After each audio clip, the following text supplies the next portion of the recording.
Hello father. Hello मुना, आओ आ। गजाला साहिबा थोड़ा ही इंतजार कर दिया सी। गजाला जी हाँ, मैं तुसा को दसिया सा कि मुना कुछ कानून दे हवाले सन सवाल करने से। ਬਿਲਕੁਲ ਬੇਟਾ, ਦੱਸੋ ਕੀ ਸਮਝਣਾ ਚਾਹੁੰਦੇ ਹੋ ਤੁਸੀਂ? ਅਸਾਂ ਦੇ ਮੁਹੱਲੇ ਵੀ ਕੁਝ ਕੁੜੀਆਂ ਸਨ। ਔਰਤਾਂ ਦੇ ਵਿਰਾਸਤੀ ਹਕੂਕ ਦੀ ਮਾਲੂਮਾਤ ਵਾਸਤੇ ਤਕਰੀਬ ਰੱਖੀ ਸੀ। ਪਰ ਉਹ ਮੁਸਲਮਾਨ ਕਾਨੂੰਨ ਦੀ ਆਗਾਹੀ ਦਿੰਦੇ ਸਨ। ਮੈਂ ਸੋਚਿਆ ਕਿ ਮਸੀਹੀ ਕਵਾਇਦ ਕਾਨੂੰਨ ਦੇ ਬਾਰੇ ਵਿੱਚ ਵੀ ਜਾਨਣਾ ਚਾਹੀਦਾ ਹੈ, ਬਾਰੇ ਕੁਝ ਜ਼ਿਆਦਾ ਮਾਲੂਮ ਨਾ ਥੀ। मैं तुसा को समझा छोड़ती हूँ। पाकिस्तान में मसीही विरासती कानून सक्सेशन एक्ट 1925 दे सक्सेशन 29 से कैन के 39 दे तहत बनाया है और इस दे तहत वुरसा बे 3 किस्मां ने। पहली शरीके हयात, दूजी सगी औलाद, तीजी करीबी रिश्तेदार। सक्सेशन एक्ट 1925 दा सेक्शन 32 ए वाजे बयान करदा है कि किसी मसीही दी वफात दी सूरत पे अगर उस सान पहली सी वसीयत नहीं लिखती है ते उस दी विरासत उस दे शोहर, बीवी, सगी औलाद ते रिश्तेदारां बे तकसीम हो सी। और इस एक्ट दा सेक्शन 33 असा वास्ते 3 सूरत हाल दा नक्शा खिंचता है। ਇਹ तीन सूरत हाल कौन सी हैं? पहली सूरत बे मरने वाले दी बेवा और सकी औलाद पे सारी जायदाद तकसीम हो सी। बेवा दे हक बे 1/3 हिस्सा मिल सी और बकिया हिस्सा पुत्र ते तियां विच बराबर तकसीम कीता जुलसी। पुत्रां नूं तियां ते कोई फौकियत हासिल ना हो सी।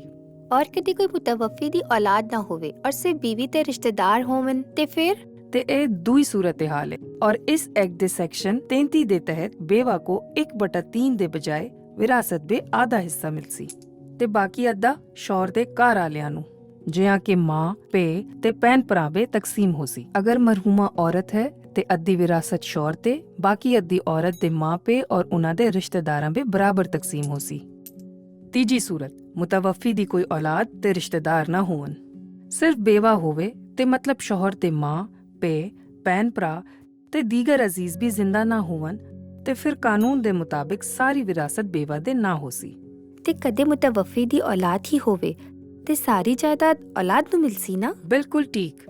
सेक्शन 37 दे हिसाब नाल कदे मुतवफ़ी दे पिछे सिर्फ औलाद है ते चाहे पुत्र होवे या धी, सारी जायदाद उसते ना हो सी ते कदे एक से ज्यादा औलाद है ते जायदाद सब बे बराबर तकसीम हो सी। मैम तुसा दसिया कि मां पे 3 किस्म दे हकदार भी शामिल होंदे ने ते उन्हां का हक किस सेक्शन दे तहत मिलदा है? माँ बाप दे हक को सेक्शन 46 दे मुताबिक देखिया जुले ते मुतवफ़ी दी ना ते कोई बेवा हो ते तीजे तबके दे हकदार जिस पे माँ बाप भैन भरा ते शामिल होंदे हैं उन्हां बे जायदाद तकसीम होंदी है। मसलन कदे मुतवफ़ी दी औलाद और बेवा दे नाल नाल भैन ते भरा भी नहीं ते सारी जायदाद मां को मिलसी। एक आखिरी सवाल, जे किसी दी जायदाद तो अलग कर दिता जुले ते उसका कोई कानूनी हक बनदा है कि नहीं? मुस्लिम लॉ नालों मसीही लॉ बे भी अकनामे दा कोई तसव्वुर नहीं, यानी कि मरने वाला वुरसा को जायदाद सा आक नहीं कर सकता। ए औरतां को डरान दा तरीका है और बदकिस्मती नाल कानून सी ला इल्मी दी वजह तो अक्सर लोग डर जुलदे हैं, कानूनी तरीके नाल इस दा जवाब नहीं ढूंढदे। जिथा मुसलमान कानून बे वसीयत दी हद 1/3 रखी गई है, क्रिश्चियन लॉ पूरी जायदाद नूं भी वसीयत करन दी इजाजत दिंदा है।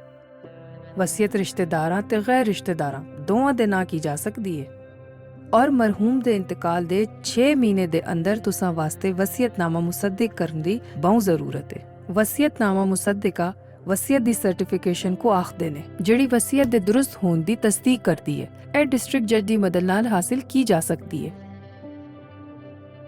मुना कदे तो कोई गल समझ ना आवे ते दस छोड़ी। जी फादर, हुणे तक ते हर चीज मैनू समझ आ रही है ते बाद विच कोई सवाल होवे ते बेटा तुसी बगैर झिझक मेरे नाल राबता कर सकते हो। वैसे तो तुसी आसानी नाल ऑनलाइन सक्सेशन एक्ट 1925 को सर्च कर सकते हो ते उसते सेक्शन 29 से किन के 39 तक गौर से पढ़ सकते हो। कानूनी जबान को आसान लफ्जन में समझना वास्ते तुसी Sindh legal advisory call centre भी कॉल कर सकते हो। तुसां दा बहुत शुक्रिया। चलो एक बारी दसो तुसां की समझ आया है? पता चल जुले मुना नू किन्नी समझ आई है। ठीक है जी जी, वुरसा दी 3 किस्मां होंदियां ने, शरीके हयात, सगी औलाद और करीबी रिश्तेदार। कदे मरहूम दी बेवा दे अलावा एक धी ते पुत्तर हो ते बेवा दा हिस्सा कढ के धी पुत्तर नू बराबर दा हिस्सा मिलसी। वसीयत तो आग करन दी कोई कानूनी हैसियत नहीं ते जेड़ा हिस्सा कानूनी है वो जरूर मिलसी। शाबाश। बारे गजाला साहिबा कानून ते कुड़ियां ते औरतां दे बराबर हिस्से दी गल करदा है, पर अक्सर औरतां नूं ते पता ही नहीं कि कानून उन्हां नूं हक देंदा है। ਮੈਂ ਆਪਣੀ ਅੰਮੀ ਤੇ ਦਾਦੀ ਕੋਲੋਂ ਪੁੱਛਿਆ ਸੀ, ਪਰ ਉਹ ਮੈਨੂੰ ਕੁਝ ਵੀ ਨਹੀਂ ਦੱਸ ਪਾਏ। ਬੇਟਾ, ਇਹ ਅਸਾਂ ਦੇ ਮਾਸ਼ਰੇ ਦੀ ਕੁਝ ਖਰਾਬੀਆਂ ਹਨ, ਜਿੱਥਾਂ ਔਰਤਾਂ ਆਪਣੇ ਬੁਨਿਆਦੀ ਹੱਕ ਮੰਗਣ ਦੀ ਗੱਲ ਤੇ ਦੂਰ ਉਸ ਦੀ ਮਾਲੂਮਾਤ ਵੀ ਨਹੀਂ ਰੱਖਦੀਆਂ। ਬਰੇ ਅੱਜ ਟੁਰੇ ਸਵਾਲਾਂ ਦਾ ਜਵਾਬ ਦੇकर ਅਹਿਸਾਸ ਹੋਇਆ ਹੈ ਕਿ ਅਸੀਂ ਮਾਸ਼ਰੇ ਦੇ ਬਿਹਤਰੀ ਦੀ ਤਰਫ ਜੁਲਦੇ ਹਾਂ। ਇੰਜ ਟੁਰੇ ਨਾਲੋਂ ਔਰ ਬੱਚੀਆਂ ਆਪਣੇ ਹੱਕ ਦੀ ਤਾਲੀਮ ਹਾਸਿਲ ਕਰਨ ਤੇ ਔਰਤਾਂ ਦੇ ਮਸਾਇਲ ਕਮ ਹੋ ਸਕਦੇ ਹਨ। ਸ਼ਊਰ ਆ ਗਿਆ, ਹੁਣ ਅਬ ਦੌਰ ਵੀ ਬਦਲ ਸੀ। ਸਭ ਤੱਕਤੇ ਰਹੀਓ, ਇਹ ਦਸਤੂਰ ਵੀ ਬਦਲ ਸੀ। ਮੇਰੇ ਦੇਸ਼ ਦੀ ਮਿਹਨਤੀ ਔਰ ਜਫਾਕਸ਼ ਕੁੜੀਓ, आगे बढ़ो, हुन ए हाकिमो मंशूर भी बदल सी। खुश रह बेटा, ते दुआ नू भी ਆਪਣੇ ਨਾਲ ਜਜ਼ਬਾ ਦੇ ਕਿ ਉਹ ਆਪਣੇ ਹੱਕ ਦੇ ਬਾਰੇ ਵਿੱਚ ਇਲਮ ਹਾਸਿਲ ਕਰਨ ਦੀ ਜੁਸਤਜੂ ਕਰਨ ਤੇ ਉਹਨਾਂ ਨੂੰ ਜਾਣਨ। ਬਹੁਤ ਸ਼ੁਕਰੀਆ ਤਸਾਦਾ, ਇਤਨੀ ਆਸਾਨੀ ਨਾਲ ਸਭ ਸਮਝ ਚ ਆ ਗਿਆ।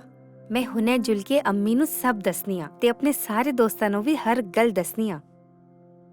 Sindh legal advisory call centre Sindh government law department ਨਾਲ ਸ਼ਰਾਕਤ ਦੇ ਚਲਾਇਆ ਜਾਂਦਾ ਹੈ। ਵਿਰਾਸਤੀ ਹਕੂਕ ਕੇ ਹਵਾਲੇ ਸਾਨ ਮੁਫਤ ਕਾਨੂੰਨੀ ਮਸ਼ਵਰੇ ਲਈ Sindh legal advisory call centre 0800070806 ਤੋਂ ਕਾਲ ਕਰੋ।